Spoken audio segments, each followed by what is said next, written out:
Montana wants to be treated like a regular student. Except no PE. Except no PE! Other than that, a regular girl. A regular girl!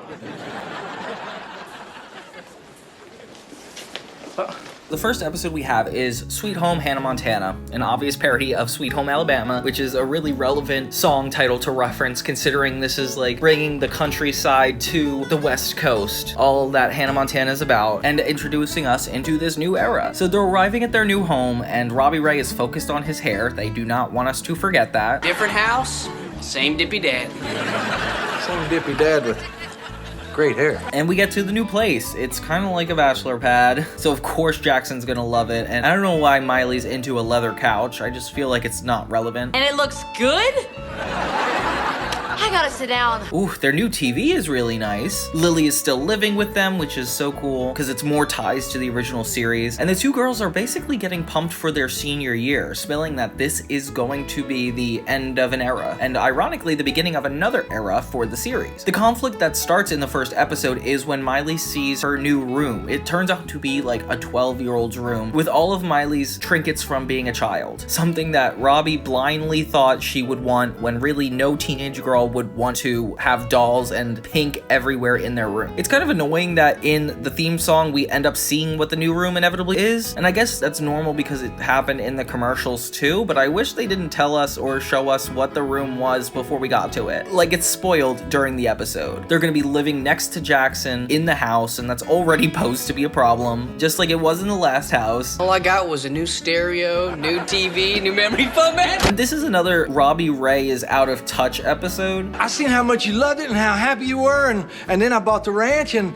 then I got to thinking, I said, well, shoot far, Robbie Ray, you're halfway there. Kind of like the one where he got Miley a sweatshirt of a cat for her birthday. And it was so embarrassing, and Miley didn't want to wear it. But the whole plot is just, I don't want to embarrass myself in front of my dad. And the moral is never like, oh, it was a sweet gift. It's usually like, oh, my dad has to learn that I'm not cool when I wear this. Jackson's plots get a lot more interesting and less repetitive in the fourth season, where before he was just arguing with Rico and teaming up with Oliver, and a lot of crass storylines about how he's not hygienic. And at this time, we're finally seeing him actively pursue a single girl, which is nice. Like, he's not just going on a bunch of dates. It's like definitely a opportunity to make him seem like a better person. I mean, let's face it, you are a little doughy. But he doesn't take that opportunity as he tries to become friends with his supermodel neighbor's brother, who is really disgusting and boyish, and he really hates him but pretends to put on a face to get with his sister, which is hopefully the last selfish thing he does in this season. I feel like the rest of it becomes about more him pining after her, which is great. It's character growth that Jackson really needed after having him for like 80 episodes having the same problems. Lily now works at the beach, which is kind of cool. We've never had Lily consistently working at a job. I mean, she had that Subway job once, but obviously it didn't pan out. And it's good to see that she's not going to go completely backwards in life. And it's definitely a good replacement for Jackson as the girls are trying to see themselves in the world too. Miley sees that one of the prizes at the boardwalk is this really cringy guitar shirt that lights up like Christmas lights. And Miley has a distinct memory of when she was little and he hated another one he wore. Marty, I'm serious. I'm not walking out on stage in this shirt. It's humiliating. So she's like, obviously if I give him this, he's going to realize how I feel. Another 2000s communication issue where the characters just want to assume how the other person would feel, so they act in a way that would solve that problem before it even happens, leading to further problems, which is a really good trope. It's like old school style sitcom where Robbie Ray is in a sweater vest and Miley is dressed kind of like a Cinderella cleaning lady. I don't really know her outfit in this time. You do so much for me. I just want to do something special for you. Surprise! Good heavens! Before she's about to buy that shirt, a little girl turns in her tickets, wanting to spend all of her tickets on a tiger first. Miley tries to bribe the girl to get the shirt, but it doesn't work. $20 bill. How about some personal space, freak? Okay, fine. I've been... Forget it. Miley also reveals that she has a quick way to turn into Hannah Montana in an instant, which is really interesting. It kind of makes her feel like a superhero. It's like this small package that fits into her pocket, and I like that Hannah Montana is going to be the one to solve the problem of this initial episode. Of course, it's like relevant. So the little girl ends up wanting to spend all of her tickets. Give me my stinking tiger. Until Hannah Montana comes in and bribes her to take her tickets by giving her a private show. This is crazily desperate, Miley. She literally gets the whole boardwalk to surround her for a live show in exchange for tickets. This helps her achieve her goal, which doesn't usually happen. Usually it goes wrong at this point, and she gets the sweater for her dad. He finally admits that he doesn't like it. I hate the shirt. And now you realize that I really hate the shirt. And they have an open conversation where things don't go completely crazy because of something she did, which is kind of refreshing. I like that it's solved through just a conversation and a little bit of Lily mimicking Miley and forcing her to say what she can't, this is where these guys are getting a little codependent on each other. You guys need to live your own lives a little bit. Robbie's super understanding, so there's not a lot of conflict, and he's basically like, yeah, I'll help you guys get a new mature room to reflect your new personalities as opposed to your childhood bedroom. And we end on them thinking that the barn is the best place, and spoiled what it's gonna inevitably look like in the opening, but whatever, we're gonna see past that. And it's a very interesting first episode. Jackson throws around his neighbor every opportunity he gets, and when he finds out that Sienna, his neighbor, already has a boyfriend, he is very quick to throw her brother out of his life. Like, he is not trying to commit to him. I doubt it. She's probably hanging out with her dumb boyfriend. She has a boyfriend? Yeah, and he thinks he's all cool because he's a professional football player. Huh. You know what I just realized?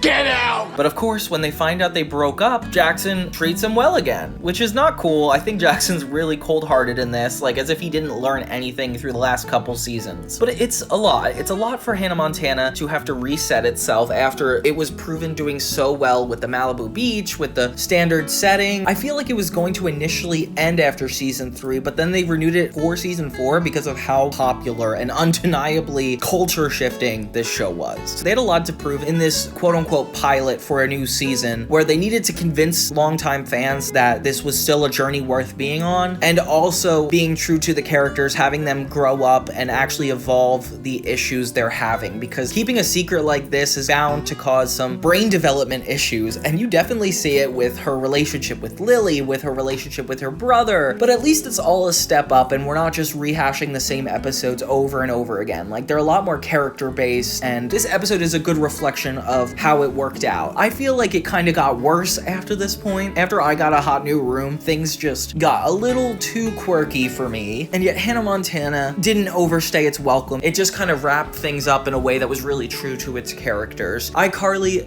really teetered out in a horrible way, but I'm not gonna get into that because Hannah Montana is the show I like to report on. Overall, did this work? I think so. I think it did a great job. There are some unavoidable differences between the season 4 era of Hannah Montana and the rest of the series. Like, this one completely refreshed itself. Let me go over all the changes. So one, the most obvious, there's a new house. There's a new set for the front of the house, the center of the house, the backyard, and Miley's new room. In this episode, specifically just the front of the house and one of the rooms. We even have a new roster of characters. While Oliver left, we have the inclusion of a really dumb neighbor, the kid from 2.5 Men, as Jackson's potential new friend. And Jackson must not have learned anything about friendship throughout the series. Like, even with Thor, all those things he learned about being selfless have just completely flown out the window because he completely hates this new guy until he realizes that his sister is a really attractive model. Now, these two characters are both new mainstays for the season. Another obvious difference would be Robbie's haircut. Like, it's very clear that he's trying to go for something younger, as he's been wearing down for quite some time now on the regular show. And the house is kind of set up like a bachelor pad. I felt like the house before was very kid-friendly, very like welcoming to teenagers, while this feels like Robbie's house that Jackson and Miley are staying at. Like, their parents got a divorce and he got the cooler house and a younger girlfriend. Not trying to point fingers to real life or anything, but you know what I mean. Then, of course, the intro and music is different in the opening. Of course, they keep the Best of Both Worlds song, which is phenomenal, but they do the new 2009 remixed version of the theme song, and it's a lot better. It's a lot more energized, I feel like.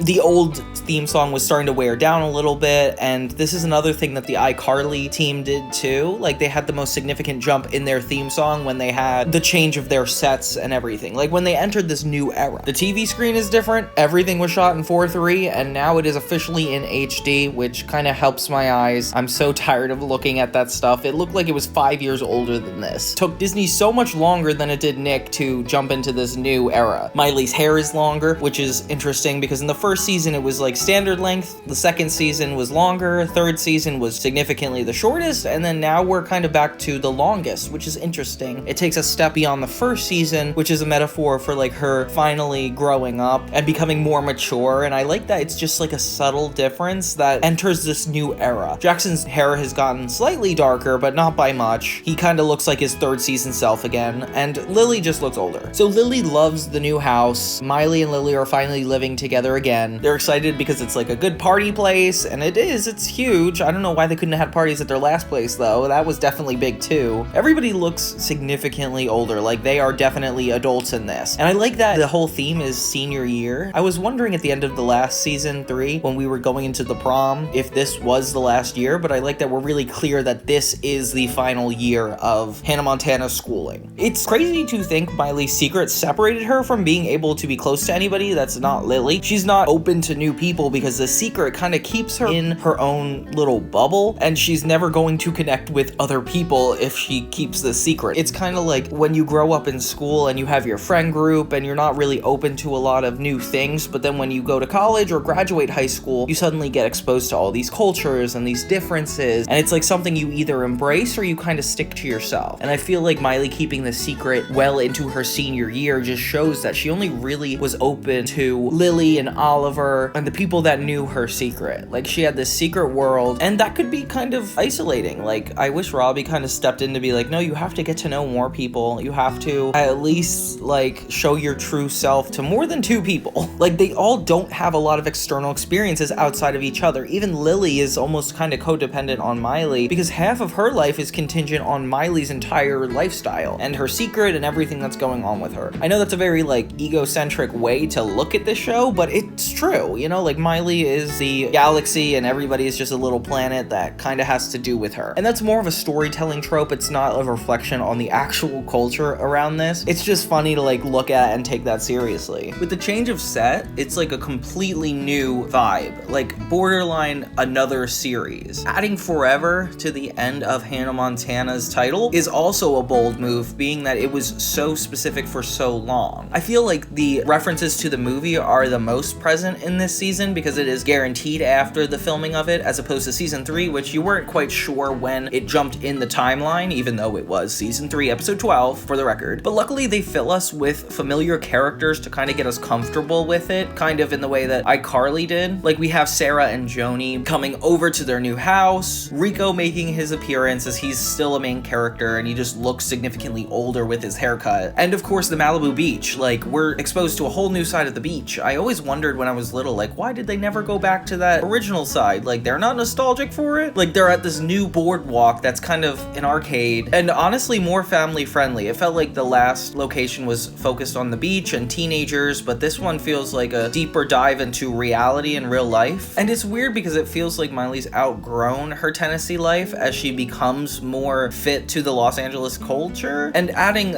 the horse and barn vibe is just another way of attaching us to Miley's roots, which is really interesting. I like that the 4th season is more focused on adding depth to her character as opposed to just closing everything off and ending the series. But yeah, it's a lot to get used to in a first episode of a new series. The last episode was them looking at the house that they were at for literally like 65 episodes, 80 episodes even. And getting used to this almost gives you the vibe that it's going to be going on for more than a couple seasons, because why would you add so many new elements that are only temporary? But I feel like they just needed to have us end on Miley growing up and going out of her normal world, which is cool. Most shows don't get to surpass the standard set and we get to see them, the characters, in their next era of life. It's more so the shows that were popular enough to go on for so long, like iCarly and this show. And Zoe 101 kind of changed after every season, so I don't even know how to address that. I think they were just trying to fix themselves. So for season 4, episode 2, we have Hannah Montana to the principal's office.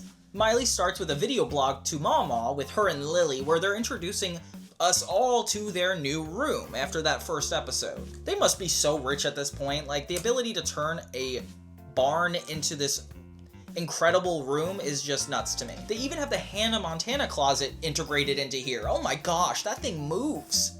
And can Emily Osment really play guitar? How come this never came up? And like, where's that skater girl persona? Like, Lily really outgrew that. Hey, what happened? I don't know it. I guess the ant blew. Oh, dang. The whole premise of this episode is that Miley and Lily are headed off to their senior year. They're throwing us back into school in Hannah Montana forever, and I'm curious to see how it changes. For one, the sets look a little bit different. It looks a little bit brighter, a little bit more thought out. And then, of course, we got Rico in his white tuxedo and choir? He is super smart and has a wealthy dad. He's a genius, he's got money. In line to be his honey. If you happen to be twins, that would be rad. A plot twist happens when Mrs. Kunkel tells Miley that she's not actually registered to be a student this semester. Oh my gosh. Teacher who just spoiled without a doubt the greatest year of my life, say what? So Miley calls her dad and insists that he comes to school. Next thing you know, Miley and her dad are in the principal's office, and I have no idea who this man is. This is the principal? I never seen him. He's pretty ecstatic and kinda scary. I never get tired of that. Sit down, Missy. No problem. Billy Ray tries to defend the fact that he registered, but apparently it's too late. And seeing the teacher mansplain how society works to Miley and Billy is just hilarious. Society has rules. Now, aren't you happy about that, Mr. Hippy Dippy Knitcap guy? And to see the principal mansplain how society works to Miley and Robbie Ray is just really funny. I don't know how the principal doesn't know she's Hannah. Like, they would have had to work around so many logistical issues just to get her out of school and back in. So I don't know why we're having this discussion at all. Like, this should have been figured out freshman year. Robbie insists on calling the superintendent, while Miley insists on calling the president. That is flexing a privilege if I ever heard it. She's definitely in the 1%. What do you mean he's busy? I was plenty busy when I carved out time to sing for his kids. Hello? Jackson and Sienna, the neighbor, start hanging out a lot more, and I guess we just forgot about the brother from the first episode. Apparently, he doesn't even know how to actually flirt, which is hilarious. Like, in these 4 seasons we knew him, I don't think we saw him in a consistent relationship, or even get good at talking to women. Bye. It's clear that she likes him back, but as they say goodbye, he just lets it go, causing her to actually come back and beg him to be her boyfriend. I've never had to ask a guy out before, ever, in my life. I don't know how to do it. Help me.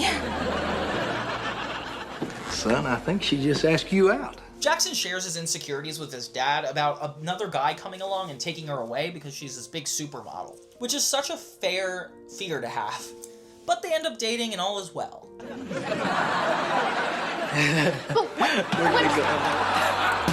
So Miley starts to miss her senior events and is miserable about it, even bleeding it into Lily.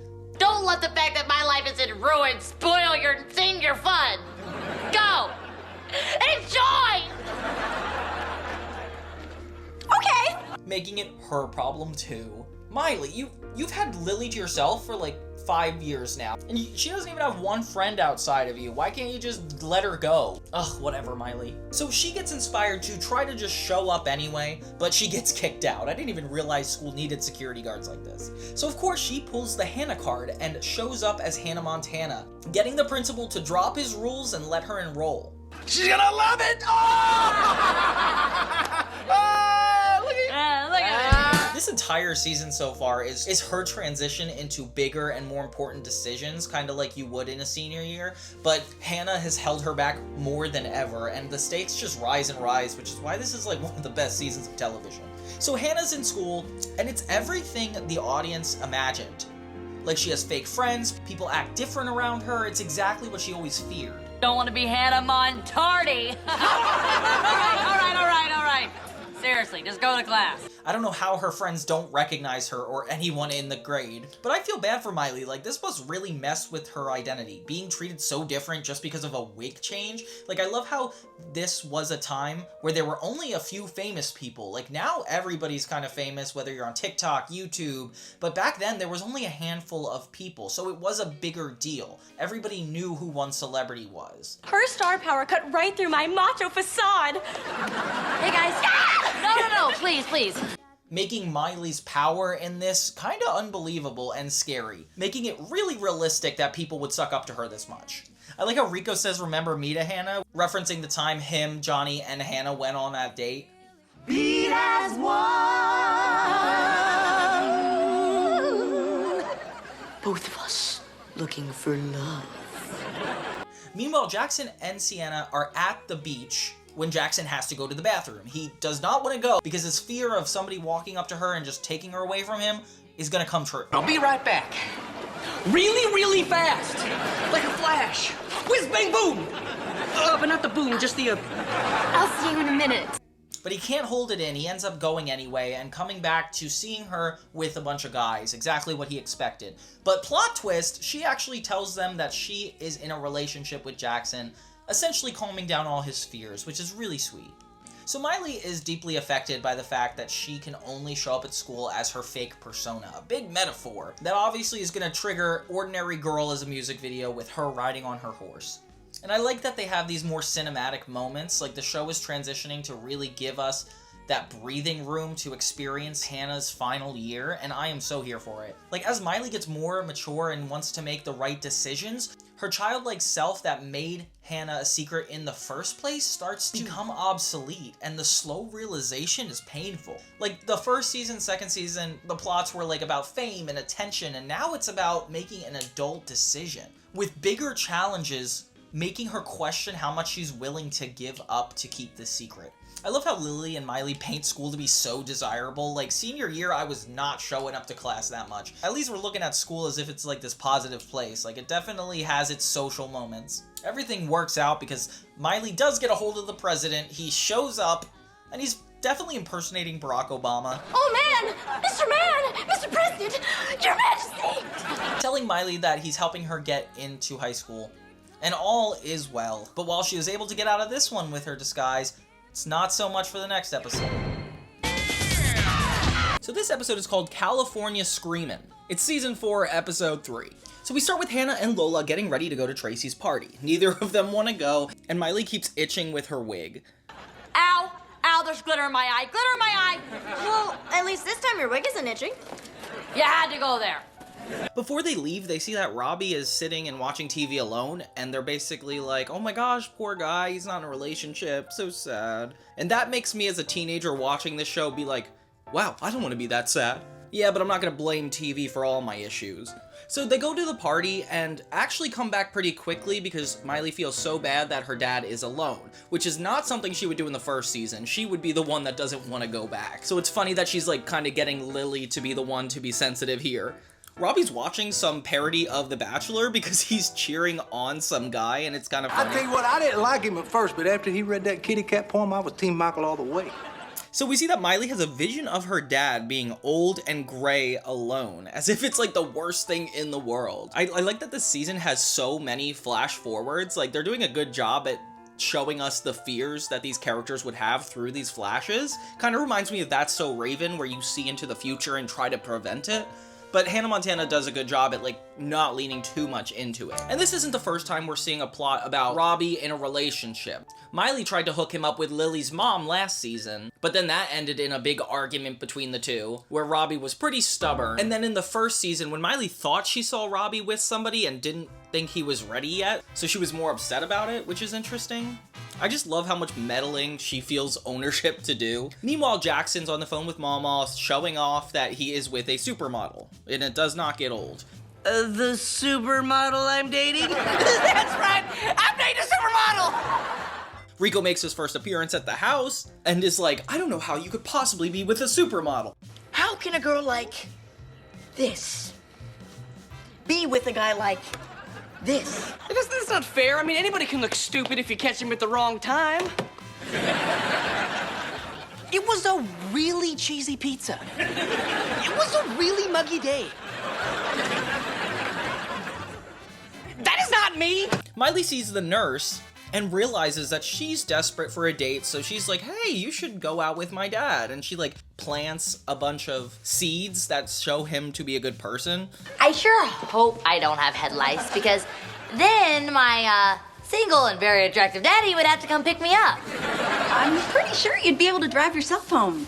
If I had to sell my dad to somebody, I don't even know what I would say. I'd be like, yeah, he rides motorcycles, he fixes cars. Like, do you ever need your car fixed? I don't know. Maybe that's why I would never be in that scenario. So she immediately turns this idea down, which makes sense. If I was a nurse, I'm not trying to be hooked up with somebody by their kid. From now on, I will date someone when I meet someone I want to date. That's exactly what my dad said. You've got to meet him.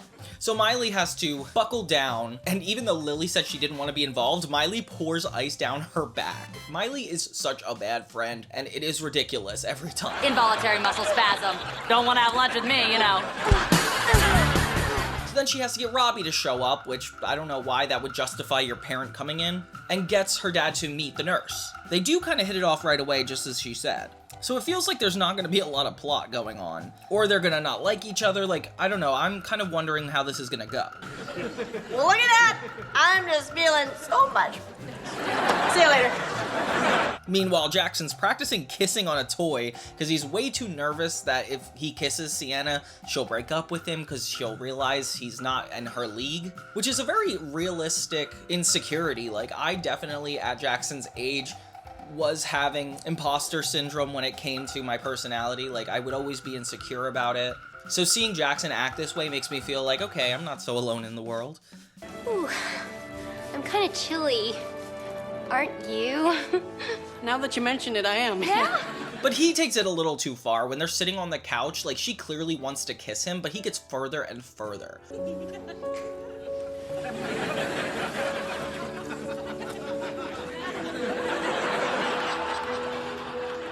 But I do feel like guys are like this sometimes. Like, if they hadn't had experiences with girls, they almost run away. And it's weird, because I personally have the instinct to be like, oh, let me, like, talk to this person. And that's gotten me into trouble before by being just, like, brutally honest and people being like, you are an oversharer.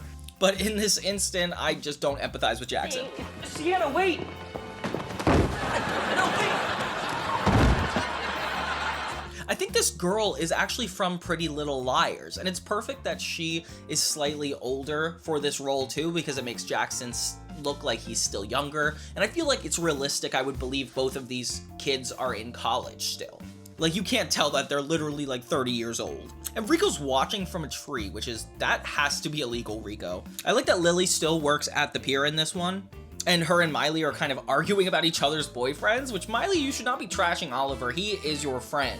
But Lily calls Jake Ellen DeGeneres, which is super funny. And it kind of gives us insight that they are still together, which is, it's hard to like piece these things together with just a couple bits of dialogue, but I guess we're following along. I used to actually have a job exactly like this, where I was counting tickets and giving out prizes at the arcade. And honestly, I had a lot of fun doing it, except for the times where the machine would break and they would make me personally count the tickets. Like, that thing you'd feed it tickets, it would give you like 100,000 tickets, I don't know. It would count like 1,000 tickets in a minute, right? But imagine me, somebody who got a C in math, counting one by one a boatload of tickets.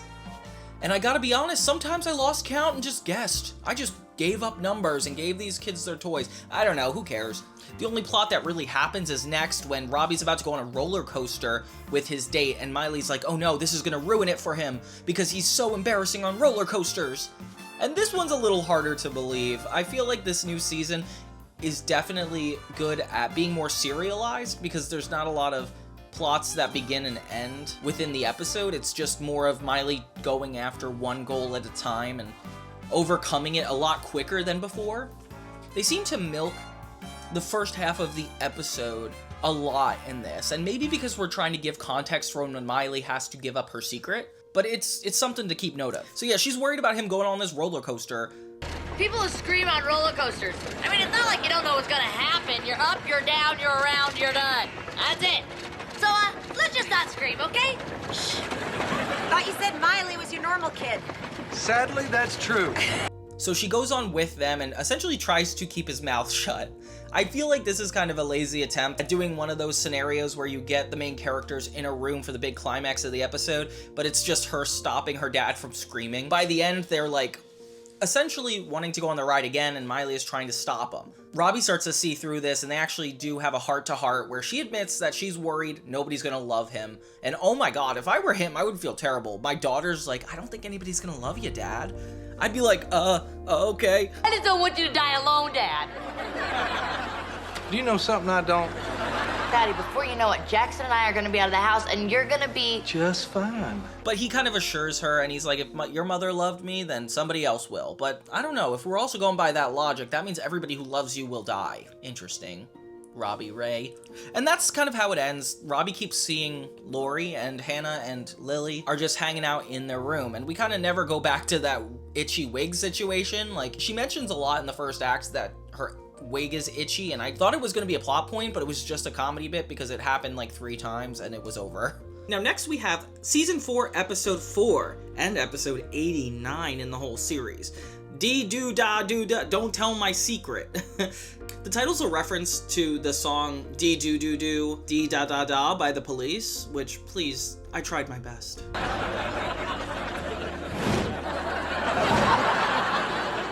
I just saw Hannah Montana out your window. No, you didn't. Yeah. Yes, I did. Sienna accidentally sees Miley through the window, but it's not Miley, it's Hannah. She's immediately suspicious, as literally anybody would be. Like, I don't care if it's Hannah Montana, I don't care if it's Ellen DeGeneres. If you have a girl in your house, you're not to be trusted. And of course, he can't tell Sienna because he can't reveal Miley's secret. I was never seeing her in the first place. People just thought we were dating. Why? Big misunderstanding. Look, she was just a friend. So now she's basically, like, assuming he's cheating, which is fair. I love how we've never had this issue before. Like, this seems like such a basic plot point that, like, Jackson would have a girlfriend and she would see Hannah as Miley and he had to figure out some way around it. I'm just surprised it took this long. But it gives me some classic Hannah vibes. Miley comes in and tries to act normal, literally gaslighting Sienna, basically being like, no, you didn't see that. Yeah, remember? Remember me at the... that was me. Shocked that you're still dating my brother. I could have sworn I saw a blonde. Honey, you're dating Jackson. It's not like your eyes haven't fooled you before. Like, basically, they're trying to tell her she's crazy. Jackson pulls her aside to tell her she needs to let him tell her the secret. Fine. Go ahead, tell her my secret. Let her tell the world. Let her ruin my life. If I don't tell her, it'll ruin mine. Miley understands, and she's like, next time she sees me as Hannah, I will just tell her. Which is fair. I like that she's gonna save the day there. I just don't get why Jackson's request is so irregular. Like, she acts like he's asking for something really complicated. Although I do really like how that's kind of her character flaw all the time.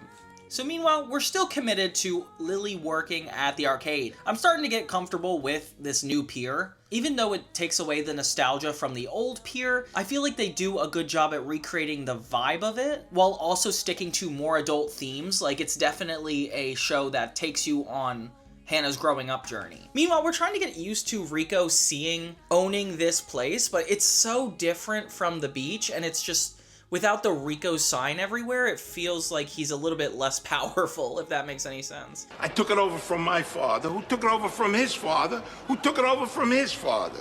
And I'm gonna be leaving it to my son, Al Jr. And I'm not sure about the haircut. I get that they had to do something different from season 3, but does it really always have to go shorter and shorter? Like, I kind of liked the vibe they were going for. Because he doesn't really have Jackson in the subplots like they used to, Billy Ray tries to cheer up Rico, which is definitely odd. He's going through like a really rough time right now, which makes sense. Like, not only is he at this new beach, he's going through a rough time right now, which makes a lot of sense, and Billy Ray feels really bad for him, so he insists on trying to take him fishing, which is actually really genuine. Like, it seems like he's really trying to get him out of a hard spot. Fine, you stupid fish. You don't want to bite? Don't bite. But you know what I'm gonna have for dinner tonight? Your mom and dad! With a balsamic reduction sauce.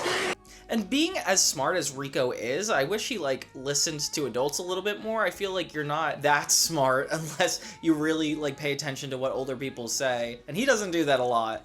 Although his whole thing is he's a spoiled rich kid, so I guess that makes sense. We get on this whole B-plot of Rico being so good at fishing and Billy Ray being the one who can't catch anything, and it kind of cheers up Rico because it rebuilds his confidence and he feels like he could do anything again, but Billy Ray is even more frustrated. It's almost like... I gotta tell you, I can't remember the last time I felt so at peace with the world. How are you doing? Fantastic. It just looked like Rico sucked the positivity out of them. Little moments where Jackson and Lily are arguing remind me of how real this show feels. Like, the chemistry with the actors is so natural, it just throws me into the world. You do know that I can fart at will. No. Wait. Oopsie. So Hannah comes into Jackson and Lily at the house, pretty confident that nobody is going to be coming over soon. Because obviously if Sienna saw her, she would have to tell her her secret, and she does not want that to happen. Let her walk through the door. That just means that a certain secret has to be told because a certain deal was made. Well, do you know what else was made? A certain phone call to a certain pop star's webmaster, which enabled my phone to track Sienna's phone, which is right now on the beach in San Diego. But spoiler alert, she's actually there and just lost her phone. They put Miley under a sheet, and at this point, it's really embarrassing. That is someone under a sheet. Jackson, is that Hannah Montana? Well, as a matter of fact... It's me, Miley. The dumbest thing that we actually let her get away with is that since she's under the blanket and we don't see that it's Hannah, she could talk as Miley and we won't tell the difference. I wish she would just say like, oh, she just dresses up as Hannah Montana or does something playful like that. Or even take the wig off from under the bottom, I don't know. Basically, the secret is like going on way too long, and it's starting to bleed into Jackson's adult life. And Miley, how far are you willing to go to maintain your own secrecy? Like, it's starting to get a little bit too far. And I love that the whole through line of Miley getting in more adult-like situations is complemented by the fact they're in this brand new place. So Miley tries to tell Sienna the secret, but Sienna is like, that you don't dress correctly, and she kind of goes off on her about the fact that she could help Miley wear something better. So Sienna even spills that Jackson still wears his boy clothes, so she shouldn't be ashamed. But Miley takes this like as a sign that Sienna can't keep a secret, and chickens out of telling her. She admits to Jackson, who has a really good point, and they get into one of their screaming matches again. Stop it! Ow! You stop it! You fight like a girl! I am a girl, what's your excuse? They take this fight all the way down to the pier where Robbie Ray is still frustrated he can't catch a fish. Miley and Jackson's arguments go so far as to Jackson thrown into the water, and honestly, I don't know how they logically did this. Still haven't caught anything? Yeah, I have. You see that beauty out there pulling my boy to sea? Man. We've had episodes with Miley and Jackson before where Jackson's like, hey, I need you to open your eyes and not take the spotlight all the time, and all the consequences that come with that. But this one does feel like it's taking it a little bit further. Like, they're getting older, so the decisions they make, either for each other or not for each other, are going to affect their relationship in a more controlled way. Those people are important to me. And Sienna is important to me. But I don't trust her. But I do! Jackson, please! Just forget it. It's kind of symbolic, too, because being some of the last episodes that Miley and Jackson even have the argument episode, this is definitely like a more conclusive one. Miley still keeps her secret, seeing how affected Jackson is. This poor guy is drenched. What happened? What happened? What happened? What happened?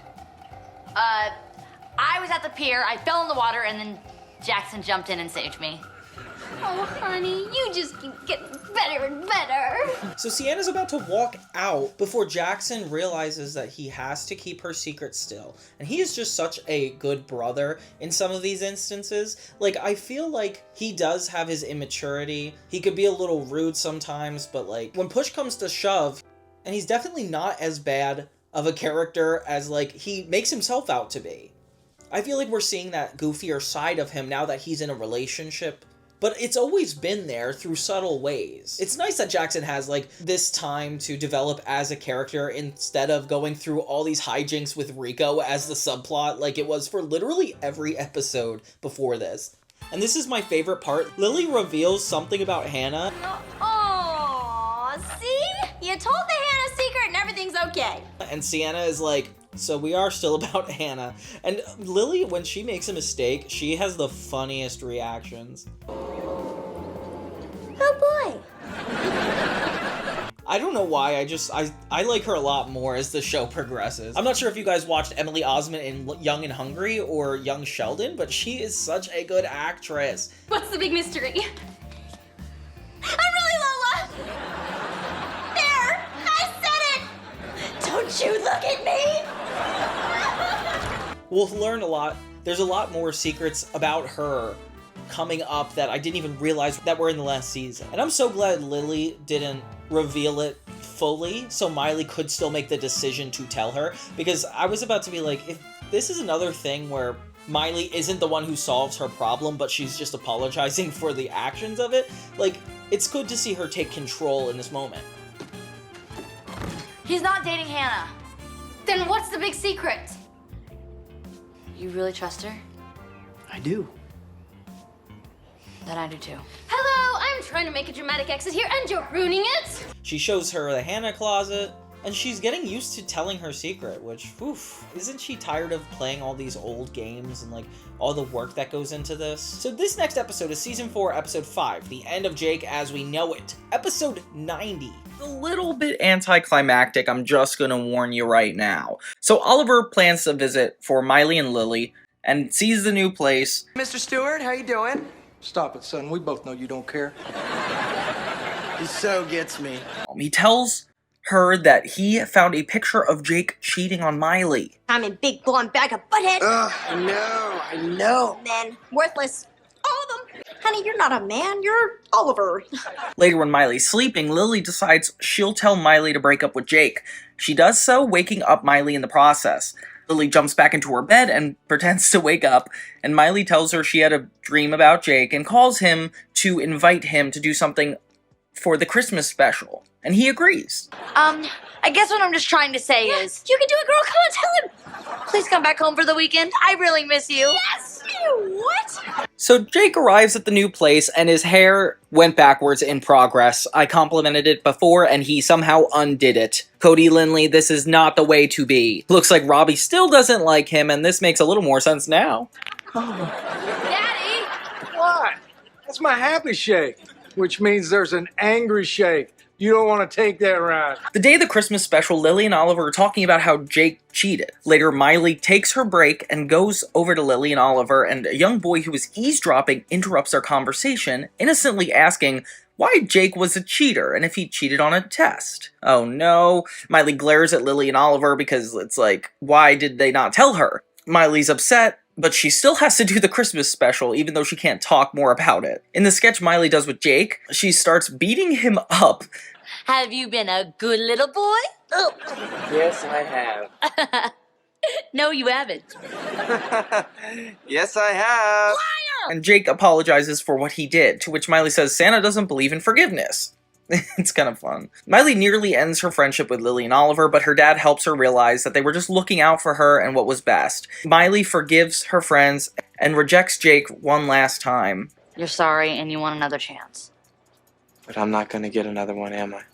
It kind of rings as the other cheating episodes, where it seems like they're cheating, but then there's always an explanation. And I'm always expecting Jake to have an explanation, but it turns out not to be one, which I like. However, Lily and Oliver tell Jake to stay away from Miley, being the protective friends that she wanted all along. Aw, that's sweet.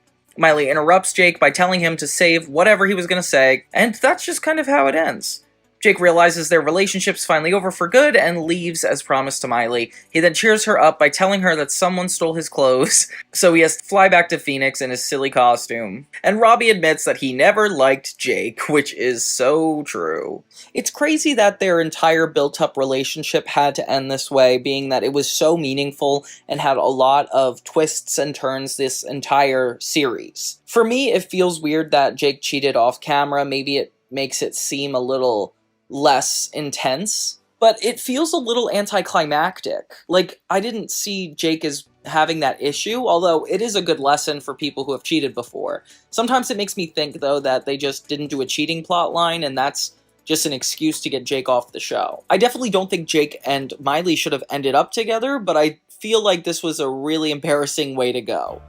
It's been so long since Hannah had a proper Christmas episode, because I feel like even Killing Me Softly with his height in the last season wasn't necessarily a Christmas episode, but this does seem to have a fair point in the narrative. Seeing Oliver again is so nostalgic, and I really love him and I miss him on the show, but it also just made me realize I haven't noticed he was gone. I feel like with the change of scenery, and the writers did a good job at making us feel like he hasn't fully left. And with only appearing in 2 of the 13 episodes in this season, it's more than enough to kind of give us a proper send-off. I like Lily and Oliver as a couple. Like, they seem like they're still maintaining their individual personalities, but are working around each other because they care about each other. And the more I see them together, I feel like it just does feel right. Their chemistry makes a lot of sense. I think Mitchell Musso went off to do Pair of Kings at this time, and that's probably why he wasn't on the show. But you could see his earring! If you guys didn't watch my last retrospective, the actor wore an earring, so he had to wear his hair long for like the entire second season.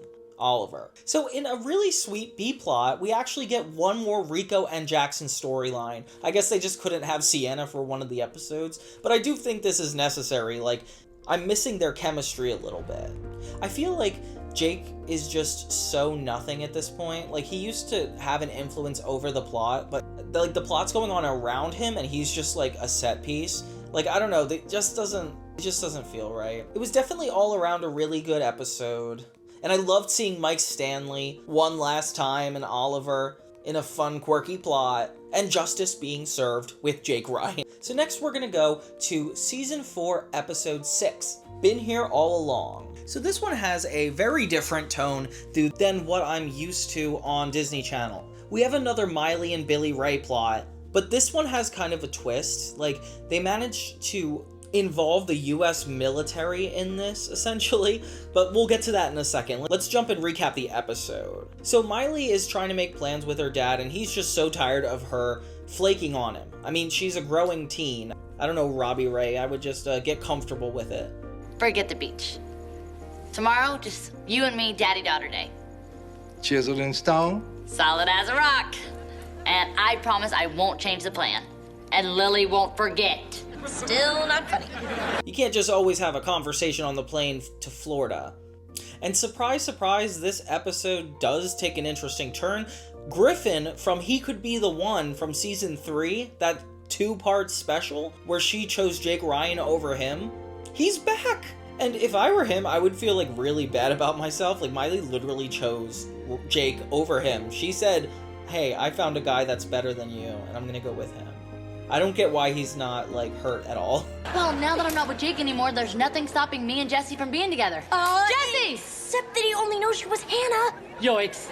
Robbie Ray is still dating the nurse from Miley's school, which is actually really sweet. I don't think we see her again after this episode, actually. But her small appearances on the show do make me feel better for Robbie Ray. I feel like I'm worried about him being super lonely, and if he really has a girlfriend, he won't be so... It's a weird situation. Basically, she gets an opportunity to hang out with Griffin one more time, like go on a date, but it just happens to be on the day she made plans with her dad. So if she were to go on the date, her dad is going to be so angry at her, especially after she promised she wouldn't reschedule this. We all have that one friend, don't we, kids? I do not get why this afternoon is so important to him. I mean, I live with the guy. He sees me all the time. Now he wants more? Jackson admits to Miley that he goes out of his way to be such a disappointment that her dad wouldn't spend time with him anymore, which is the saddest thing I've ever heard, Jackson. Disgusting, aren't I? Now add a little dash of annoying and a pinch of gut-wrenching disappointment, and there's no way any self-respecting dad would ever want to spend special time with this guy. So Miley inevitably decides not to lie to her dad and tells him up front, hey, I need to cancel our date. Here's a plan you can stick with. No plan. How's that sound to you? To be honest, a little angry. And he's actually really upset. And of course she's angry about it because she's like, I told the truth. Why am I still getting punished? And it's like, that's not how it works, Miley. You keep doing bad things. You keep getting bad things happening back. That's just karma. She goes to her date with Griffin, and he actually excuses himself to take a call with his father. I'm sorry, that's my phone. Oh yeah, what I thought. It's my dad. I'm sorry, I gotta take this. Wait, right now? Can't you just let it go to voicemail? I'm sorry, I really can't. Hey, Dad. Hey. Miley gets kind of fed up with it because it is kind of rude to go off on a phone call. I don't care who you're talking to, ordering donuts. It's just don't interrupt your time with somebody else. I don't know. He has kind of a fair reason to. I blew off a whole afternoon with my dad, and you can't blow off one stupid phone call with yours? My dad's stationed in Afghanistan. If I get 5 minutes with him a couple times a month, I'm gonna take it. I don't care who I'm with. He tells Miley that his dad is in the military or the Navy or something, and he can only communicate with his son a couple minutes every month. And he doesn't have control over when that is. But you know what, Griffin? You could have just explained that up front with Miley. Like, you could have been like, hey, this might happen. Like, you have to have been in this situation before. So after Miley and Griffin kind of argue about the miscommunication about the military, she realizes how lucky she is to not have a dad in the military. And she remembers that she's just feeling ungrateful. And I love that she, like, has that realization and is able to change it. Like, she seems like, as a character, like, she's really growing. And they do something they don't usually do in Hannah Montana. They resolve the plot within 15 minutes. Now, you're gonna get why in a second. Because so far, we've had Miley ditch spending time with her father to hang out with a boy who gives her an example as somebody who really respects and cares for their parent, and it kind of changes her. I just realized, you're now my good child. What? Hey, you want to spend the afternoon together? No, you don't want to do that. I'm the gut-wrenching disappointment. And I'm fairly confident that this changes her as a character, because going forward, she's just mature in such a different way. I feel like this had a lot to do with her character development. So they spend the next 6 minutes actually celebrating the military and Griffin's father, connecting a bunch of veterans and like having them at the park in this really sweet charity event. And they really wanted to give a spotlight to this, so they had like a full 2 musical numbers performed. And I'm not talking like a verse and a chorus, I'm talking like she's the entire song. With the pictures of real families that are in the military is actually really sweet. Like, it's a cool thing they did in this episode. And weirdly enough, this episode aired in other countries, but they would actually cut out the part about the military and her singing the songs, because I guess they don't have the same pride for the US military that, like, you or me would have. But I don't know, like, you could let other countries see us celebrate ourselves. I don't know, it's weird. But yeah, so they had this big character moment, making the structure break of this episode. I can't give story rules to this. They just kind of broke the structure to give a spotlight to something important. And it was cool. I'm still in the world of Hannah Montana though, so I'm trying to look for some plot now. So it's a bonding moment for her and her dad, and I hope you guys don't disagree again, because I'm done with that this season. Okay, moving on. We have season 4, episode 7, Love That Let's Go. Named after the Hannah Montana song. They're doing a really good job this season of actually referencing their own music. I always wondered why they didn't do that as much. Like, just name all your episodes after Hannah's song. She has enough. Oh wait, no, she doesn't have 90 songs. Never mind. So in this episode, Miley really wants Lily to ride blue jeans. But Lily is too terrified. Despite the fact that she's a skater girl, she's surfed, she's snowboarded, she just won't go on a horse, I guess. But I like that they kept the tomboy in her that she had in the first season. Like, even though we see her acting a lot girlier and she's more comfortable in her femininity, I feel like it just shows how good of an actress she is. Because we're well aware that she's a different person than she was when she started the show, but we still see her as the same character, which is kind of rare. Like, that's really good writing for kids' TV. Oh, I'm gutless. 2 words for you, Missy. Rope climb. Ooh. So Miley asks Lily if she were to complete the rope in gym class, like climb to the top of the rope in gym, she will ride on blue jeans. And Miley takes this and runs with it. I did it! I did it! You know this doesn't count, right? Oh, I'm a good 4 inches higher than I was an hour ago. And she kind of does something that reminds us of how bad she is sometimes, where she hires a stunt coordination crew that help put Miley on the top of the rope. Miley, this is going way too far to lie to Lily. Like, she's lied to her before, but has she gone to the extent of hiring a full-on stunt coordination team, trick Lily into running out of the room just long enough for them to perch her atop the rope Lying is a dangerous choice, Miley. You promised that you would ride the horse if I climbed the rope. And I sucked it up and I climbed that rope.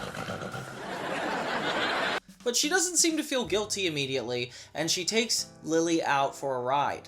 It ends up being super fun, and it's kind of sweet seeing them both on horses. Like, I feel like we've only seen Lily go to Miley's neck of the woods in the movie, but now we're seeing a lot more of her countryside come out. And Lily likes some of it, which is really sweet. But you know what's crazy? Lily falls off blue jeans and gets hurt. Yeah, Miley literally lied to Lily and got her hurt, and this is the worst part. She has to carry her around in a wheelchair. I lied about the rope to get you on the horse. You what? Okay, look, I'm really sorry. I know it was wrong. But I knew that you'd like riding blue jeans, and you did up until the whole little boo-boo part. Sorry. Oh, come here, I'll boo-boo you. And when Blue Jeans is hurt, she feels worse for Blue Jeans, and she starts neglecting Lily. Like, Lily, this just happened because... Like, Miley, this just happened because of you. Like, you have so much making up to do to Lily, but she's just so much more concerned of Blue Jeans. Get out of your wheelchair. Show them that you're not afraid to stand up. But I am afraid to stand up. Do not say that in front of the horse and smile. You're gonna scare Blue Jeans. Why don't I just do a little dance? That'd be awesome. That would be sarcasm. Now, this B-plot is really wacky. So, Jackson essentially doesn't want to read a book, and Sienna's like, you should read my favorite book. Go figure. Dad, I'm part of the video game generation. I can't handle long and slow. I need short and fast. It's normal at first, where it's like him trying to read and doing a couple stalling techniques, but then there's a point where literally John Cena is involved, and they wrestle him. What are you looking at me for, you troglodyte? Troggle what? Look it up! And they wrestle each other. This is crazy. Like, they're really good at distracting me from remembering that they're not doing a lot of Jackson and Rico at the beach plots by putting John Cena in this and throwing the characters around. Like, they distracted me. Like, they got away with it. And the fact that John Cena is so pro-literature is just so random to me. He must have been a nice guy to do this, because this is such a stretch. It's one thing to have Disney stars on your show every once in a while, but if you're getting wrestlers from other shows, like, oh my gosh. Hannah Montana is really flexing how much of a cultural impact it had on people. Miley has a moment with Blue Jeans when she thinks Blue Jeans is gonna die, and it's like essentially a slideshow of her on the horse. Trust me, it's not that many scenes. They're not pulling from a lot here. I can't even put it into words. I mean, the author's words, those are words, but my words to describe those words, I have no words for that. And Blue Jeans ends up being alright, which is wacky. We don't have to just fix everything all the time, but I guess this entire season's winding down with deep stuff. We don't need to have more drama. The episode ends with Lily getting Miley back on that rope and to the top, and she's feeling confident about herself. Good job, Miley. That's nice. This episode apparently was dedicated to Miley Cyrus's real-life horse, Roman, who died sometime in 2009. And Miley Cyrus's little sister Noah Cyrus was seen at the end of the episode hanging off of the rope alongside Miley, which is sweet because she had so many like small appearances so far. It's fun to see her be involved again. So the next episode is actually the last non-dramatic episode, I feel like. For one, season 4, episode 8, Hannah's gonna get this, is the last episode before she reveals to the world her secret. Yeah, and everything changes from then on out, which is crazy because we're only on it. Which is crazy because we're on episode 8 out of 15, so we still have 5 more episodes that the world will know Hannah Montana is Miley Stewart, but right now, this is our last hurrah. And I really love this episode because this whole premise is essentially that Miley has to write a song in a certain amount of days, which gives me season 1 of Big Time Rush vibes, like nice nostalgic teen shows. The 9 songs, all great, but the new Taylor Swift album has 9 songs and a bonus track. I need one more song by Friday. Friday? The season's so serious so far with them moving and complications with Jackson and Billy Ray and school. It's like, it's nice to get a fun comedic episode that doesn't take itself too seriously so we could kind of remember Hannah Montana as it was one more time. Like, I feel like the last normal episode we had was the end of season 3 and they were still at the old house. So let's have fun one more episode.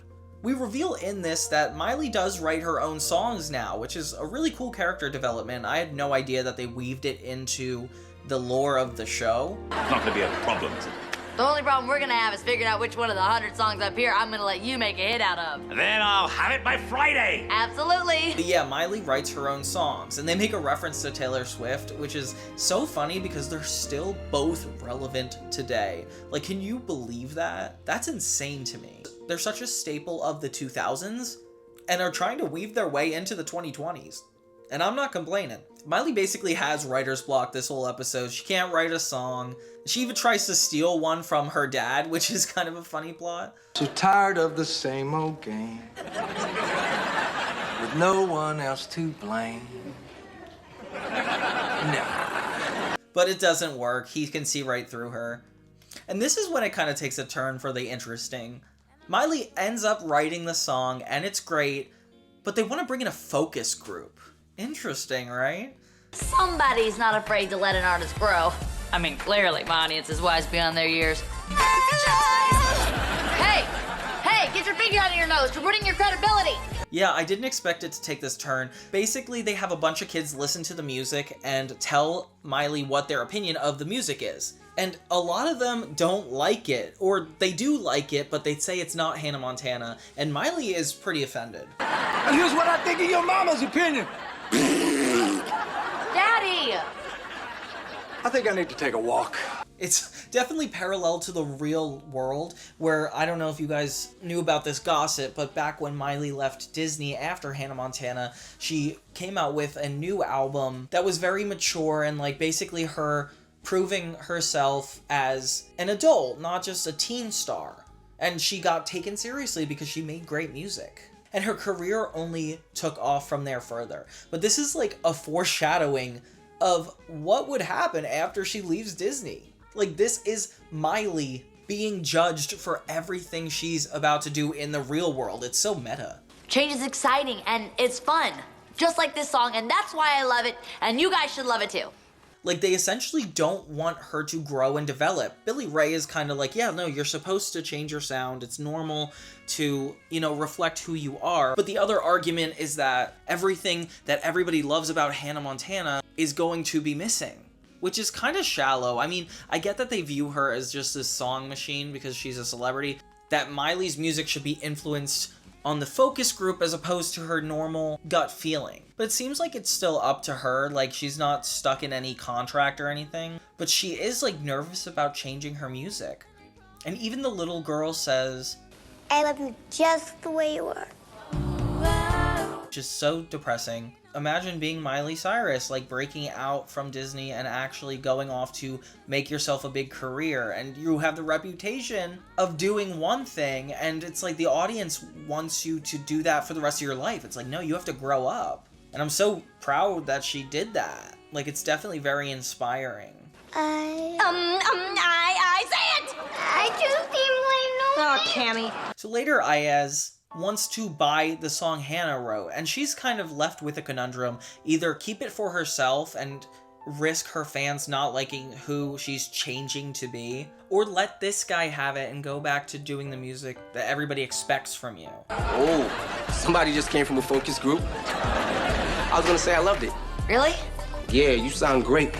But if you're bailing, I'd like to buy from you. It's not a recipe for growth in any way. So she does choose the right thing. She keeps the song for herself despite what everybody says and listens to her artistic integrity. And this episode is just such a nice breath in a entire conversation about how Hannah Montana got her secret revealed that we're gonna miss moments like this. Just wondering if you had an extra mustache comb I could borrow? Oh, and I forgot to mention, the B-plot is Jackson and Rico with mustaches. I can't even tell you more about it. I don't want to get into it right now. No, right there, right there. Perfect! You gotta trust me. It's definitely just a plot. But it's sweet because it is Jackson and Rico's last, like, argument plot. You know, you're right. It is better when I fight back.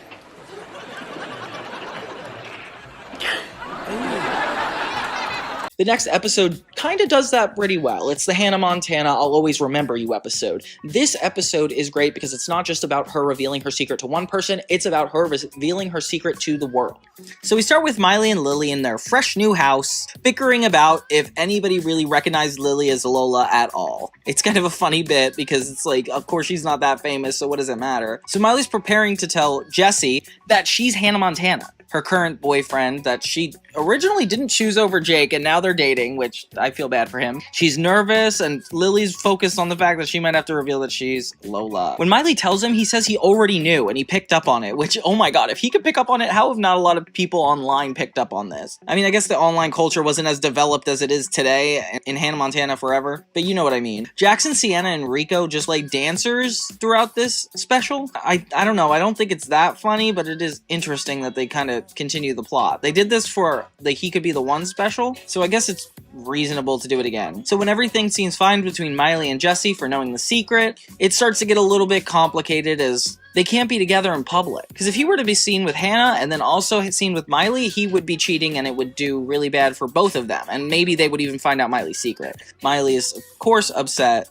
that her secret once again gotten in the way as her and Lily get ready to see if they are accepted into college. Unfortunately, they both say that they're not, but Billy Ray reveals that Lily actually did and Miley didn't. She was just trying to protect her feelings. Oh, Lily is actually a really good friend. Miley insists on going all the way to Stanford to see what she has to do to get into this college with her best friend. On the way, we have Jackson, Rico, and Sienna, who turn into Dr. Phil. I love seeing Dr. Phil in a Hannah Montana episode. This is what sold the show for me. Stanford's admission lady basically explains to her that they accepted her over Lily because of her extracurricular activities, and Lily has a very diverse portfolio, but Miley doesn't. Seems like she just goes to school, which is really funny because of course she's Hannah Montana and has so much to do anyway. Lily has the idea to tell her she works for Hannah, and Miley is mad because of course she drove all the way home and now has to drive back. Miley asks for another chance and says that she works for Hannah Montana. The woman says that if she has pay stubs or can prove this, that she would definitely consider her as an applicant. Hannah shows up and tells her she's one of the best employees ever, and the admission counselor is super excited. But she reveals that this is only for a chance to get in, not necessarily getting in immediately. The only way that she could actually get admitted into college is if she was Hannah, which obviously perplexes Miley. The episode ends with Miley given the decision that as Hannah Montana, she could pretty much get into college, but she would have to reveal her secret, which is a good ending to the first part. She starts to feel guilty that Jesse and Lily and everybody in her life are giving up a little too much to keep specifically her secret and starts to feel selfish about it. She even has a conversation with her as Hannah, which I can't believe they never did this before this episode. Like, Miley and Hannah talking to each other would be really cool multiple times. But it is really impactful that they never did it until now. It makes the moment really important. Miley considers that this is actually a real truth, but starts to see false sides of Jesse and Lily saying that they essentially resent her for her secret. And when Miley confronts them about it directly, they actually don't really disagree. Miley and her dad have a moment where she's basically like, why aren't I telling anybody I'm Hannah? And Robbie says that maybe it's time to outgrow this part of her life. Then we have a really beautiful moment with the song that is titled after the episode, I'll Always Remember You. And we go back into her old closet, which is so nostalgic and sad because we get to see her outfit from the pilot. We get to see what she wore up until the second and third season. Although some of these clips are a little weird because they skip around to such random things, especially the Jonas Brothers. Like, why do we need a shot of the Jonas Brothers in this? Guys, it's about Miley this time. And she shows up back on Jay Leno with an announcement she has to make. She goes on stage as Hannah and pulls off the wig in front of everybody. And then we have a really sweet moment where Lily also pulls off her wig in solidarity. And Miley sings for the first time as herself instead of Hannah Montana, which is really jarring because I always thought that this had happened at one point, but it's very rare that we see Miley singing. Like, she did a little bit in the third season, like for a moment, but I don't know. We don't really identify them as the same person when it comes to their singing talent. This is like really impactful because we get to see Miley actually as herself in front of everybody, finally ending the entire episode. This one was really good because it is the ultimate reason to have a double episode because, of course, releasing your secret that you've kept the entire show, 4 seasons at this point, is going to be a really big deal. There's going to be a lot of fallout, which is why it's crazy that it ends with her taking on her wig. I was hoping to remember this episode that she took off her wig and that's what ended the first part, but it was more so show the college idea. And I wish it was a little bit bigger than that because the transition would be a lot more intense. Like if she took off her wig like she did with Jake Ryan in her first double episode special. But we'll talk more about the final season later. It feels like there's a lot of episodes that feel like the finale, and this is definitely one of them. They gave so much time for us to see Miley develop, and I really appreciate that because you can't do that in standard episodic or even just long-running TV sitcoms. You have to stick to the structure of the episode, and this really broke its structure to actually show how Miley is affected, makes this decision, and has the character growth, which is so nice because it's like TV does have the ability to do that more than movies. Like movies always have to have character moments taken out because of plot for some reason, but at least TV shows have the breadth and longevity to give these more moments. But it's so structured, so it's unlike TV. Overall, I'll Always Remember You was just such a good two-part episode that is almost bringing Hannah Montana to a complete close. Since the cliffhanger isn't about Hannah Montana taking off her wig like the Achy Jakey Hark, I give this one a unique twist because it's about her making the decision to go to college. Every single plot line, like Jesse and college, like all have to do with one another, so I do the perfect example of a two-part episode that gains momentum. It just, things get worse for Miley consistently, and the second half of the episode just continues to build off of all the issues we're having already, as opposed to like, oh, it's a new episode, we have a new story, or we're gonna continue parts of the first story, but not necessarily all of it. And that's kind of how we get to this really beautiful episode, especially for being so late in the Hannah Montana series. Unfortunately, it is like a couple episodes before the series finale, which is also a two-part, so it does break earlier cardinal sins, but, you know, it's too late now. All in all, Disney Channel, I'll Always Remember You will always be remembered. No pun intended. And now that it's official, Miley's secret's out there, so much is about to happen. So season 4, episode 11 is kind of interesting. Can you see the real me? It's a clip show episode, but it's something unique, I'll tell you that much. I'm Robin Roberts, and today we sit down with Miley Stewart, the remarkable young woman who is, or rather was, Hannah Montana, as she, for the first time, shares her amazing journey.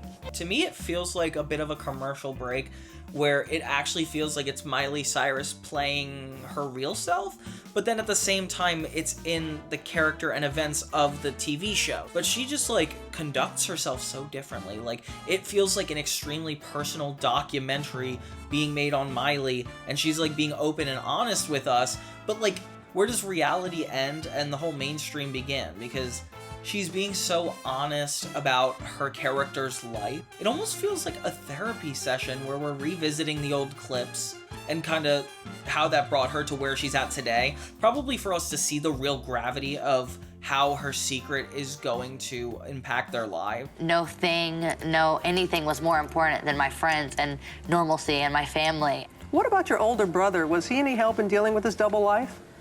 Well, as my daddy always says, what doesn't kill you just makes you stronger. And this is the way to do a clip show. I feel like Blooptorious and iBloop, whatever those Nickelodeon people do, sorry, Disney has it better for that. Right, well, the truth is that normal life didn't end up being as normal as I thought it would be. Disney knows how to do clip shows. This is a lot more interesting, and if anything, it's at a pivotal moment in the story.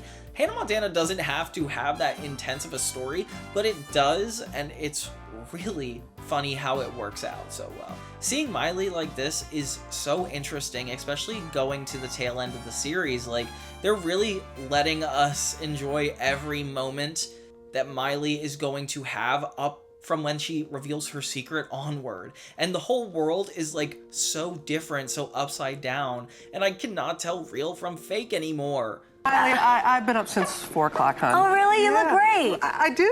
Really? Yeah. The next episode is season 4, episode 12, Kiss It Goodbye. This starts out pretty funny because it's Miley dealing with paparazzi being at her personal house now that everybody knows she's Hannah Montana, which is the first thing I was wondering, honestly, so I'm glad they said something about it. Gate! Keep your pants on. I'm on the other line with the gate company. Okay, I'm back. Still me, Dad. Sorry, honey. Okay, I'm back. Still me. And we get a surprise. Aunt Dolly Parton, has returned to her role as Miley's grandmother. Okay, hang on tight. Enjoy the scenery, and thank you for flying Air Dolly.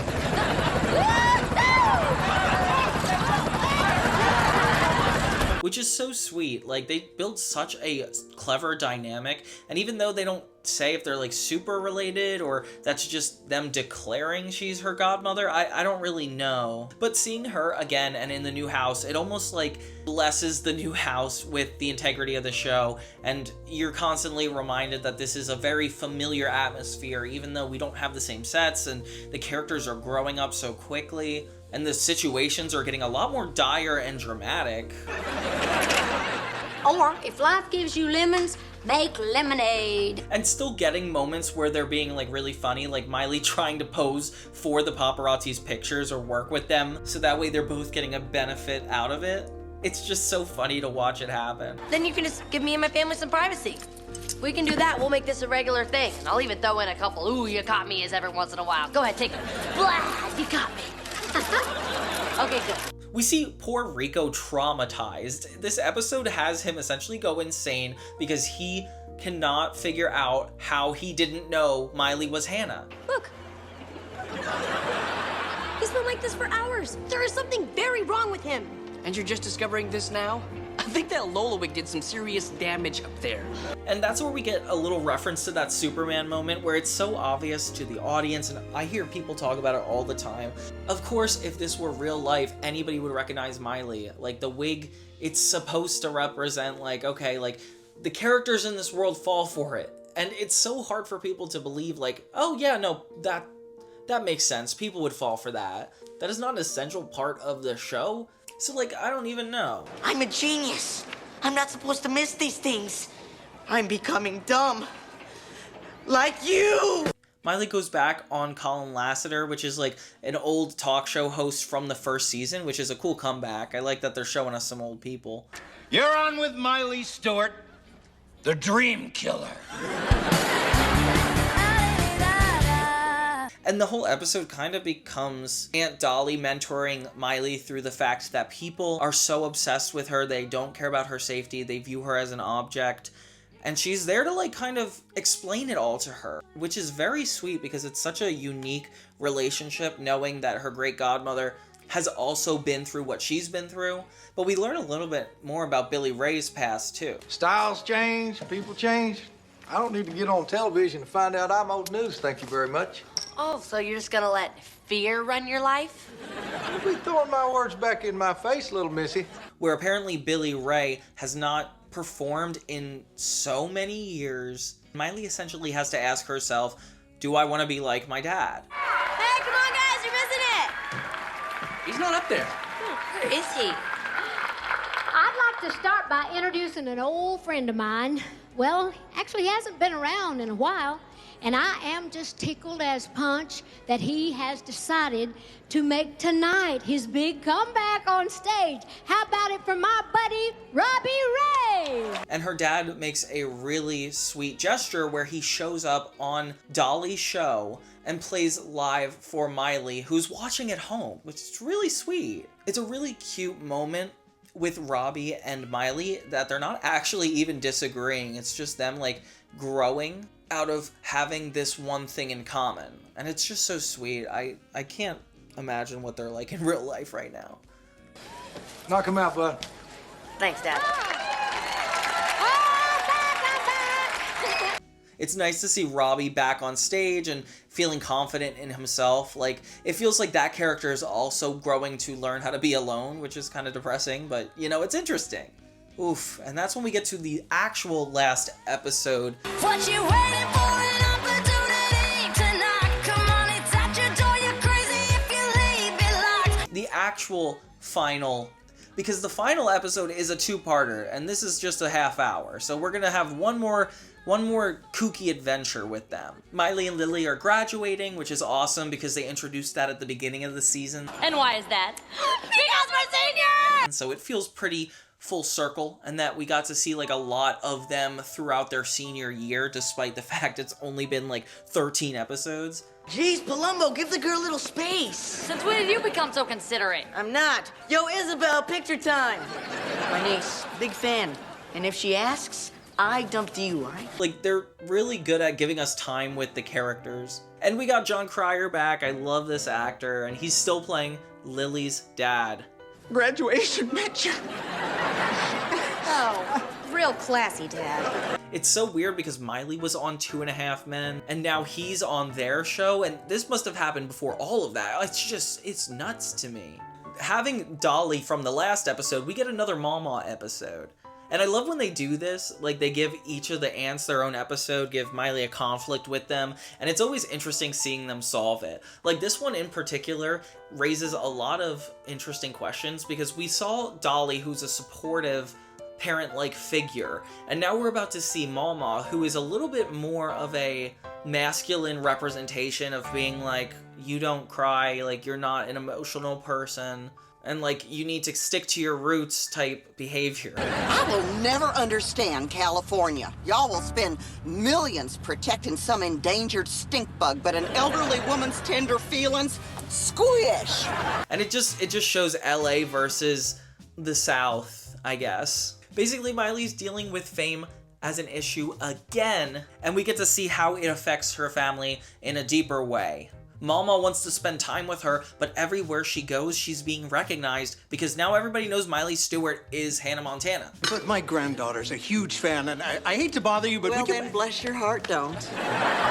So Miley has this whole new life that she's not ready to adjust to yet, but her grandmother is expecting her to walk her through it. It's a lot on Miley's shoulders, and we don't really give her enough credit to realize that it's not normal to come out in front of the entire world as an icon. Like, you are so subject to criticism in a worse way than you can imagine. We get a little peek into their childhood, and I love all this back and forward in time. Like, I love that they're using the last couple episodes to give us a little bit more insight before we say goodbye to them forever. This is gross.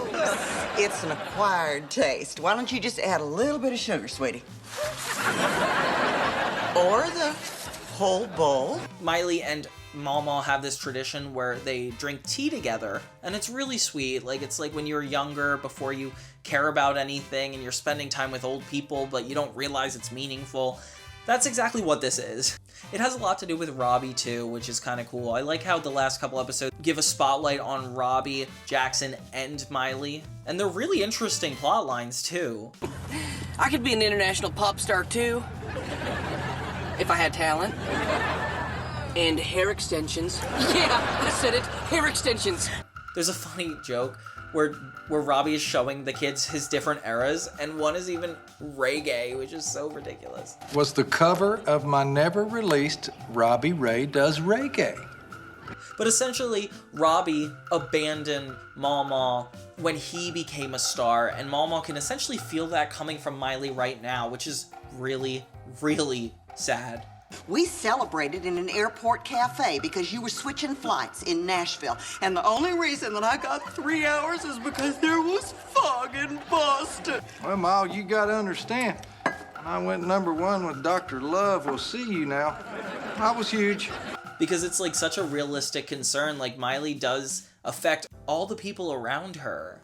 I kind of made a musical that was along that concept about a girl who lived in a town where emotions were invalid, and she was a superhero because she didn't have the ability to cry. Like, they thought she was essentially gifted because she had no emotions. The power, but I am trying, applying, denying it to be what you and the world finally need. How can you be so cold to the one who saves you? An entire town that idolizes one person as this replica of a role model. And those expectations, like, it's mind-altering. So of course, Mama is expecting this to go haywire. And it's nice because it kind of can remind Miley that she also needs to fight to keep her home life relevant to her, like her family and everything. And it seems like this is giving her a little bit more confidence to learn how to do that. And that's when we get to the series finale of Hannah Montana is Wherever I Go. A 2-part episode, starting nostalgically as we're looking at pictures of Miley and Lily in the earlier season. Who would have taken those pictures? Like, did a photographer show up at their school They did not have cameras back then, nor did they have the cell phones to do it. I'm suspicious. I'm suspicious now. But joking aside, it is really sweet to watch Miley and Lily reminisce and finally be ready to take the final step into adulthood, which is going to college. I am so proud of you. I mean, you gave up the secret and you put your entire career on hold just so we could go to college together. I mean, who does that? I don't know if I could do that. Really? Yeah, I mean, you're not just my best friend. You are my hero. Now, Miley's been having a lot of issues juggling Hannah Montana and her true identity this season. So Miley and Lily are excited about college. Meanwhile, Miley's getting offers to be a movie star and actually be a part of another film and... You know, think of it as Joni growing as a more tolerant and compassionate person, which could very well be the most valuable lesson that she learns in college. Yeah, I mean, I guess I could look at it that way, but I don't have to because I got you. It's kind of sweet that we're ending on a Lily and Miley episode. Like, I feel like that is truly the heart of this show, is their relationship and kind of how they bond together when times get tough, and when they don't see each other's point of view, they usually always pull through. They keep each other accountable, and I think it's important. Although, I do think Miley's a little bit harsh because she literally doesn't let Lily have other friends, even. Jackson kind of inspires Miley to essentially be rude and obnoxious around Lily so that way she's happy that she doesn't inevitably go to college with her. She gonna be in a foul mood. Morning, family! Oh yeah, she's devastated. Which does not make any sense to me. Like, that just seems like cruel. Like, why would you treat someone wrong? Like, Miley will do anything to not be honest with people or have a direct communication. Miley, are you gonna be like this all year? What'd you say? I can't hear you with all the racket. They get to go test out, like, one of the colleges, essentially. Like, they stay overnight, and they even run into Amber and Ashley. Oh, no. Guess who lives next door? I know. We do. If you weren't rich, I'd totally dump you. Who, of course, treat Miley super different now that they know the secret, and it's like this whole world kind of turned upside down. I like that we had more than one episode to digest that, because it's still crazy to accept their world where that is true. The episode kind of ends with Miley telling Lily that she's thinking about taking a movie in France instead of going to college, and Lily is, like, literally heartbroken. So I guess I'll just have to take a year off. You know, go do some big Hollywood budget movie or something. Because that's how much I love you. My best friend. And they couldn't soften the blow. Like, no matter how obnoxious Miley acted, like, Lily feels betrayed. And she even goes as far as to say that she wants to move out of their house. You're the last person I would want to go to college with. No, you're the last person that I would want to go anywhere with. Dang, Lily. We just got like 12 episodes in, and we got so comfortable with everything the way things were and like things were gonna wrap up. Like, seeing them argue like this is almost heartbreaking because there's something about it that feels final. Maybe because we know it's the final episode, episode 15 of season 4. Like, of course it's gonna have to go right. It just really is it's just so interesting how they're gonna come back from this. You can't stay mad at me forever. Please talk to me. Until I go away to college, I'm moving back in with my dad. Jackson and Miley have a final moment where they're both on the couch talking about how much they hate their lives. I know that things are bad right now with Lily, but trust me, the way my life is going, I would so rather be you than me. And they kind of encourage each other to figure out what to do best, which is really nice. I love the relationships in this show. They have so much to learn from each other. Miley realizes that Lily was only really upset because Miley wanted to leave without her. And if she knew that she intended to bring her with her, that maybe she would forgive her. That was a hint? Yeah. She said go anywhere with. She could have stopped at college, but no, she added anywhere. Which means Paris, the place I didn't ask her to go. And why would she hint at Paris if she didn't want to go? Jackson thinks it's nuts, but then of course it ends up working perfectly. We think Jackson's never gonna go anywhere further than the surf shop. And I found a couple of jobs you might be good for.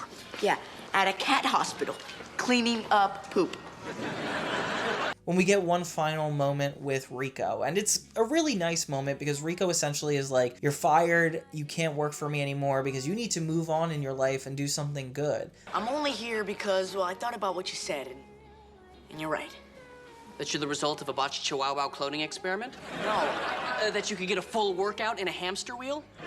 No. That you could fit your entire body inside... Jackson! He's such a good person now. Like, Rico just being around all these people, seeing everything he didn't know, being exposed to Miley's secret, like, he's changed in a psychologically crazy way. Like you saw him in the last episode, he was traumatized. Like, this guy is in psychosis this entire season, which is funny because he's still, like, true to his character and a funny guy. I can't believe you'd do this for me. Neither can I. But I guess when I look underneath my disgust, disdain, and utter lack of respect for you, you're my best friend. So Miley and Lily essentially make up, and Lily accepts to go with Miley to France. Well then, how can I say no? We're going to Paris! There's France! So this is where it gets really nuts. They're about to leave to live in France, and Lily is essentially like, actually, I'm gonna go to college. So she's gonna stay, and Miley's gonna go. We even see Miley in Paris, which is so crazy. And kind of cool, actually. And I love that we get Oliver and Griffin one last time. They show up at the airport before Miley and Lily are about to leave to France. And it's so sweet to see them one last time and see them do a comedic bit. Dude, why the hostility? Well, it's just that I made a huge romantic gesture, and you doing the same thing kind of makes it a little less special. And then we find that she quit the movie to go to college with her, which is a really sweet ending. I like that they're not anti-college. I mean, of course, Disney Channel wouldn't do something like that, but it is sweet that, like, that they both took the responsible route. Like, they could have just jumped into a movie, like give into the world of fame and actually ride out Hannah's success, or they could just go through their life the same as they were. Nothing needs to change now that Miley's secret's out. Like, that is the biggest shift in their life, and they get to relearn what it's like to, like, kind of go back to your family. Ugh, and Hannah Montana is just so good at telling the story that fame is not the solution to anything. And, like, sometimes you get so wrapped up in the idea of being recognized or being wanted that you get a little spoiled. All around, like, a really crazy end to the series. I remember hearing the showrunner on a podcast talk about it, and he apparently didn't want them to end the series a certain way. I'm not going to get into the details, but apparently the network asked Miley how they want the series to end, and she's the one who chose it. Isn't that insane? I feel like if we had to sum up this entire show, it's like this girl and her family as she's navigating this world of fame and celebrities and losing herself in the glitz and glamour of it all, but always coming back to what she knows is safe, what she knows is true, and watering the relationships that she has. And the show's really good at giving her karma when she does the wrong thing. And she does the wrong thing a lot. Like, I cannot excuse half of the stuff she does on this show. I know it's just a character, it's just a show, but, like, she's kind of crazy. Like, this isn't, it's a little beyond toxicity, but it's okay because it's a story. But it is kind of crazy meta. A lot of what Miley was experiencing throughout filming these TV episodes inevitably did happen to her life. Like, I wonder if that really prepared her to experience life the way her character did, or it encouraged her to try to see a different outcome. Either way, I'm very much on Miley's side. I love Miley Cyrus, and I was so happy when she broke out into doing what she really loved, movies and more music. You know, she lives in our hearts through the movie and all these episodes, and they did just such a good job at finalizing this show. Doing these retrospectives, because I started with Hannah Montana season 1, like that was my first one, has been like such a joy, and it's been so fulfilling to look back on Hannah Montana specifically, because I definitely connect to everybody on the show. Like, there's a empowering femininity around it I could imagine I would have if I were a girl or a boy, and this show like really makes me feel like the things I go through are so valid, and the people I tease and the friends I make and the family I argue with, It's just so authentic, and it will forever be one of the best shows in my book. I'm for sure. But thank you guys so much for joining me on this really, really long journey, and I really thank you for being a part of this community talking about 2000s TV. Like, I feel like I'm having such a good time going through this with you guys, and I just, you know, it's really awesome. So thank you guys for being on the other end and listening to me talk. I feel this connection between all of us. But thank you guys so much for watching. This is Johnny 2000 signing off.